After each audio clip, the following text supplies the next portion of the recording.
NDA के seat बंटवारे में चिराग पासवान मुकद्दर के सिकंदर साबित हुए हैं। उन्हें 29 सीटें मिली। खबर तो यह भी है कि उनके हिस्से में वो सीटें आई हैं जहां एनडीए का पलड़ा काफी भारी है।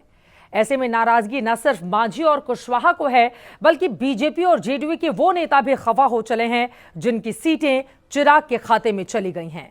एनडीए में झगड़े की जड़ बने चिराग को 29 सीट मिलने की इनसाइड स्टोरी क्या रही, वो प्रेशर पॉलिटिक्स क्या रही जिसके बलबूते मोदी के हनुमान ने बाजी मार ली।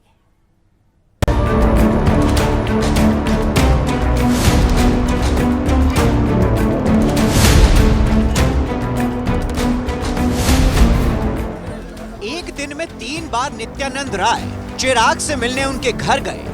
पटना से लेकर दिल्ली तक आधा दर्जन से ज्यादा मीटिंग हुई और रिजल्ट से निकला कि एनडीए के सीट बंटवारे में चिराग पासवान का सिक्का चल गया। चिराग के नेता गदगद हैं, कार्यकर्ता भी फूले नहीं समा रहे हैं, जोश से लबरेज हैं। बहुत से लोगों के मन में सवाल है कि आखिर चिराग सीटों के सरताज कैसे बन गए। हमने भी इसकी पॉलिटिकल पड़ताल की और पाया कि इसकी 5 बड़ी वजह हैं। पहली ये कि लोकसभा में चिराग का शानदार स्ट्राइक रेट रहा है। दूसरी वजह ये कि चिराग की अपनी जाति पर मजबूत पकड़ है, जो आबादी के लिहाज से बिहार में दूसरी सबसे बड़ी जाति है। तीसरी वजह 2020 का विधानसभा चुनाव है, जिसमें चिराग ने अलग लड़कर एनडीए को नुकसान पहुंचाया था। चौथा कारण ये है कि चिराग पर प्रधानमंत्री को पूरा भरोसा है। चिराग भी खुद को मोदी का हनुमान कहते हैं। पांचवी वजह यह है कि नीतीश भी पहली बार चिराग के साथ विधानसभा लड़ने को तैयार थे। उन्होंने कोई अड़ंगा नहीं लगाया। 20 साल में पहली बार हो रहा है जब विधानसभा में नीतीश कुमार और पासवान की पार्टी गठबंधन में लड़ रही है। अगर अभी भी ये स्पेक्यूलेशन बन रहा है, अगर किसी के दिल में कुछ है, तो हमको लगता है वो समय रहते गठबंधन में भी ठीक हो जाएगा। हम लोग का गठबंधन एक ऐसा गठबंधन है जो सबकी बातों को अच्छे से समझ के कोऑर्डिनेट करके उसको आगे लेके जाते। इन 5 कारणों के अलावा एक छठा ये भी था कि 29 नवंबर से चिराग का भावनात्मक जुड़ाव है। साल 2005 के फरवरी वाले चुनाव को याद करते हैं, जब रामविलास पासवान की पार्टी ने अपना सबसे बेहतर प्रदर्शन किया था। उस चुनाव में उनकी पार्टी को 29 सीटें मिली थी। तब सीनियर पासवान की जिद की वजह से बिहार में किसी की सरकार नहीं बन पाई थी। सूत्रों की माने तो चिराग पासवान इस चुनाव में कम से कम 29 सीटें चाहते थे, ताकि एक भावनात्मक जुड़ाव के साथ वो चुनावी मैदान में जाएं। चिराग को 29 सीटें तो मिल गई, लेकिन समझौते के तहत जो सीटें दी गई हैं, उसको लेकर गठबंधन में भारी तकरार है। ब्रह्मपुर, गायघाट, हिसुआ, एकमा, कदवा जैसी सीट चिराग को मिलने से बीजेपी और जेडीयू के स्थानीय नेता नाराज हैं। सोशल मीडिया पर खुलकर टिकट के दावेदार, उनके समर्थक नाराजगी जाहिर कर रहे हैं। वैसे आपके लिए यह भी जानना दिलचस्प होगा कि बिहार विधानसभा चुनाव के इतिहास में ऐसा पहली बार हो रहा है जब एनडीए में बीजेपी और जेडीयू बिल्कुल बराबर सीटों पर चुनावी मैदान में हैं। ये बीजेपी की उस थ्योरी पर मुहर मानी जा रही है जिसमें अब की बार ना कोई बड़ा और ना कोई छोटा, बल्कि जुड़वा भाई का नैरेटिव पेश किया गया था। और हमने जनहित में ही पिछले महीने सबसे पहले ये जुड़वा भाई वाली थ्योरी आपके सामने रखी थी। लेकिन बड़ा सवाल यह है कि क्या जुड़वा भाई बनना जेडीयू के लिए घाटे का सौदा है?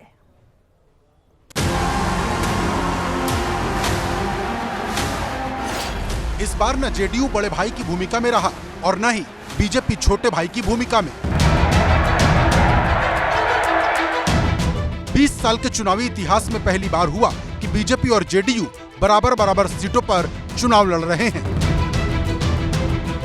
एबीपी न्यूज पर पिछले महीने की 3 तारीख को बीजेपी नेता शहनवाज हुसैन ने जुड़वा भाई वाली थ्योरी दी थी। 42 दिन बाद बीजेपी और जेडीयू ने उसी थ्योरी पर मुहर लगाई। हम लोग तो जनता के छोटे भाई हैं, बड़े भाई तो देश बिहार की जनता है। अब तो सब बड़ा छोटा नहीं है, सब जुड़वा भाई लोग हैं। इसमें बड़ा भाई ये सब कंसेप्ट नहीं है बिहार में। बिहार में सब जुड़वा भाई है।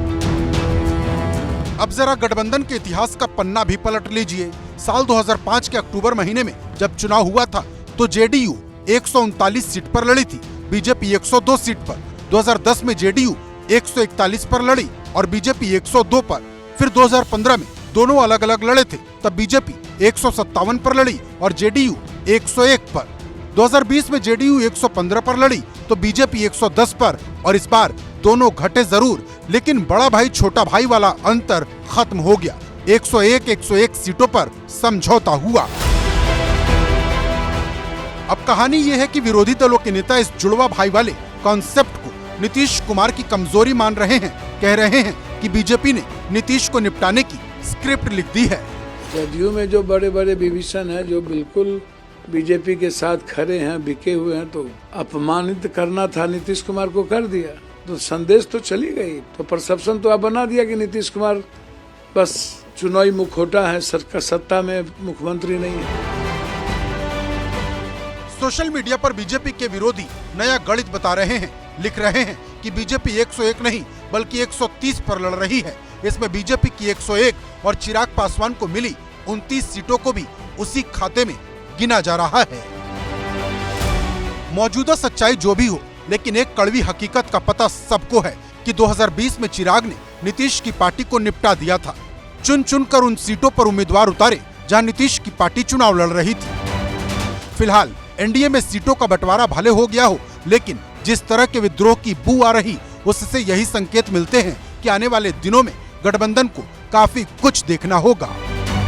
बहुत से लोगों के मन में सवाल है कि आखिर नीतीश जब बराबर पर लड़ रहे हैं तो फिर क्यों कहा जा रहा है कि वो कमजोर हो गए हैं। असल में कहानी यह है कि चुनाव बाद अगर एनडीए को बहुमत मिलता है तो फिर सीएम की कुर्सी को लेकर खेला हो सकता है। पहले से ही इस बात की आशंका जताई जा रही है कि चुनाव बाद नीतीश कुमार को बीजेपी सीएम नहीं बनाएगी, और इसके लिए बकायदा महाराष्ट्र के शिंदे मॉडल का उदाहरण दिया जा रहा है। अब सीटों की संख्या में नीतीश कुमार बड़े भाई नहीं है, तो इसी को विरोधी आधार बनाकर कमजोरी की कहानी बयां कर रहे हैं।